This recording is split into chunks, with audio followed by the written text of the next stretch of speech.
अस्सलाम नाज़रीन, आप देख रहे हैं स्पीक्स पिच। क्रिकेट में 22 गज का ये जो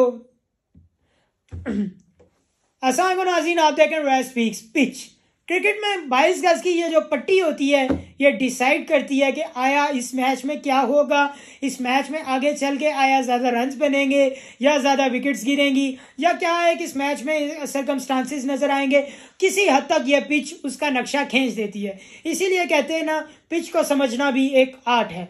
लेकिन अगर हम पिचेस की हालात पाकिस्तान में स्पेशली पिंडी में देखें, जिसे डीमेरिट पॉइंट भी मिला और अब भी एक बहुत ज़्यादा डेड विकेट बनाई गई थी, तो अगर हम पिचेस की टाइप्स पे जाके देखना शुरू करें दुनिया भर में, तो 3 टाइप्स हैं जी क्रिकेट पिचेस की।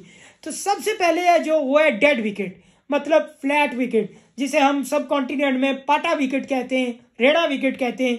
यानी जिसपे बहुत ज़्यादा हैवी रोलर का इस्तेमाल किया जाता है, ग्रास बिल्कुल नहीं होता, मॉइस्चर बिल्कुल नहीं होता। ये पिच ज़्यादा सूटेबल है बैट्समैन के लिए, जब स्पेशली वाइट बॉल क्रिकेट में जहाँ आपको बहुत ज़्यादा हाई स्कोरिंग मैचेस चाहिए होते हैं, क्राउड को इंटरेक्ट करने के लिए, क्राउड को एंटरटेन करने के लिए, वहाँ ज़्यादातर ये डेड पिचेस यूज़ होती हैं ताकि क्राउड ज़्यादा एंटरटेन हो, छक्के चौके लगें।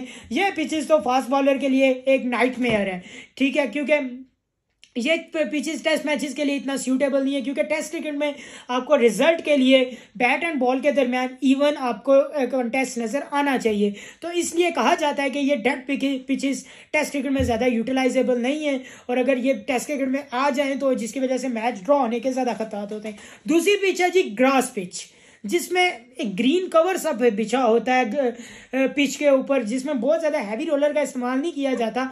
एक उसके ऊपर एक ग्रीन लेयर छोड़ दी जाती है जो उसके फास्ट बॉलर्स को बड़ा सूटेबल होती है। ये पिच स्पेशली टेस्ट क्रिकेट के लिए ज़्यादा सूटेबल है, क्योंकि इसमें बॉलर्स को भी सपोर्ट है, बैट्समैन को भी सपोर्ट है। अगर हम सीना कंट्रीज़ में देखें, like south africa, australia, england, new zealand, इन कंट्रीज़ में क्योंकि कंडीशंस भी ऐसी हैं, weather conditions and then pitch conditions ऐसी बनाई जाती हैं जिसकी वजह से फास्ट बॉलर्स को आप देखें इन कंट्रीज़ में बहुत ज़्यादा सपोर्ट हासिल होती है, और ये पिचेस टेस्ट क्रिकेट के लिए ज़्यादा सूटेबल है। थर्ड टाइप जो नज़र आती है वो आती है जी डस्टी पिचेस की, जिनमें बहुत ज़्यादा हैवी रोलर का इस्तेमाल, कंटिन्यूस रोलर का इस्तेमाल नहीं होता। पिच के ऊपर ग्रास को भी यानी ग्रास तो इतना नहीं होता क्या, लेकिन एक डस्टी लेयर छोड़ दी जाती है जिसकी वजह से स्पिनर्स को बड़ा हेल्पफुल होता है। स्पिनर्स उससे ग्रिप हासिल करते हैं और जिससे बॉल टर्न होता है। अगर हम अपने सब कॉन्टिनेंट में देखें, स्पेशली इंडिया में इस तरह की पिचेस तैयार होती है, इसीलिए इंडिया में बहुत ज़्यादा आप देखें ना, जब वो दूसरे तीसरे पिच की दिन की जब विकेट होती है ना, तो उससे तो जब बॉल गिरती है तो इतनी उससे मिट्टी उठ रही होती है, क्योंकि वो डस्टी पिचेस तैयार करते हैं। ऊपर से वहाँ बॉल भी एसडी का यूज़ होता है जो थोड़ा हैवी होता है। देन अगर देखें तो इस वजह से वहाँ जल्दी रिजल्ट आ जाता है। इंडिया में देखें तो तीसरे चौथे दिन मैच का रिजल्ट आया था, कहीं तो 2.5 दिनों में ही आ जाता है। तो ये डस्टी पिचेस हमारे सब कॉन्टिनेंट पाकिस्तान में भी यूज़ होती हैं, श्रीलंका में भी यूज़ होती हैं। बट एक चौथी जो आई है टाइप, वो है ड्रॉप इन पिचेस की। ड्रॉप इन पिचेस का पहली बार इस्तेमाल हुआ 1970 में कैरी पैकर सीरीज़ में। जॉन मेले नाम के आदमी ने इनको पहली बार इस्तेमाल किया था।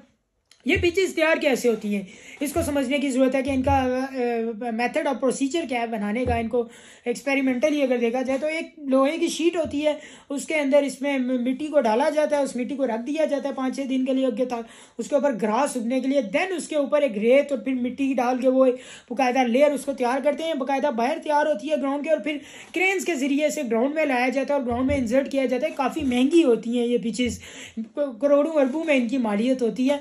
तो ये पिचेस स्पेशली यूज़ होती हैं उन ग्राउंड्स में जैसे एमसीजी है, क्राइस्ट चर्च है, जिनका नेपियर का ग्राउंड है, जो ग्राउंड मल्टीपर्पज़ के लिए यूज़ होते हैं। मतलब इन ग्राउंड्स में फुटबॉल मैचेस भी होते हैं, इनमें रग्बी के मैचेस भी होते हैं। जब क्रिकेट का सीज़न होता है तो ये पिच बाहर से लाई जाती है, वहाँ इंस्टॉल की जाती है, और जब क्रिकेट सीज़न ओवर होता है तो वहाँ से ये पिच उठा के वहाँ से ले ली जाती है।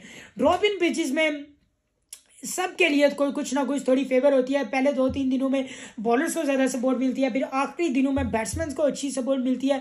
अब पाकिस्तान में भी जब से रमीज़ राजा साहब आए हैं तो उनकी काफ़ी इंटेंट है इस साइड के हम भी ड्रॉप इन पिचेस की तरफ जाएं। बट फिर कभी कहा जाता है कि क्यूरेटर बुलाएंगे, फिर कभी कहा जाता है कि हम लोग खुद इसको तैयार करेंगे। बट अगर देखते हैं इसमें क्या होता है, लेकिन ये जो 4-5 टाइप्स हैं क्रिकेट की पिचेस की जो मेन है, उसके पाकिस्तान में तो जो क्रिकेट पिचेस तैयार होती हैं वो नंदीपुर की मिट्टी से तैयार होती हैं वहाँ से मिट्टी लाई जाती है। पूरे जितने भी पाकिस्तान में सेंटर्स हैं वहाँ नंदीपुर की मिट्टी यूज़ होती है। अब रिसेंटली पाकिस्तान में तमाम पिचेस के स्क्वायर नए तामीर किए गए, उनको नया तैयार किया गया, नया रेडी किया गया।